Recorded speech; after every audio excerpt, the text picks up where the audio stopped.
काय सांगता? 20 लाखांची दुचाकी, 70 लाखांची कार. अहिल्यानगरमध्ये 4 महिन्यात 3 इम्पोर्टेड कार आयात. अहिल्यानगरच्या रस्त्यांवर आता एक वेगळं चित्र दिसायला लागलंय. विदेशी बनावटीच्या महागड्या इम्पोर्टेड गाड्या धावताना दिसत आहेत आणि या गाड्यांच्या किमती ऐकून तुम्हीही चकित व्हाल. मंडळी, गेल्या 4 महिन्यात अहिल्यानगरमध्ये तब्बल 13 इम्पोर्टेड वाहने दाखल झाली आहेत. यामध्ये 3 महागड्या कार आणि 10 दुचाकींचा समावेश आहे. विशेष म्हणजे या कारची किंमत 50 ते 70 लाखांच्या घरात आहे.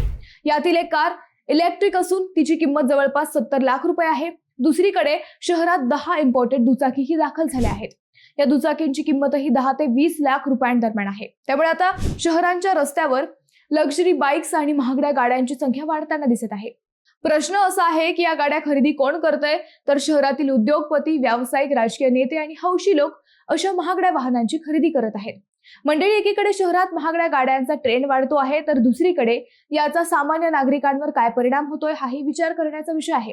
या बातमीबद्दलचं तुमचं मत काय आहे ते कमेंटमध्ये नक्की सांगा.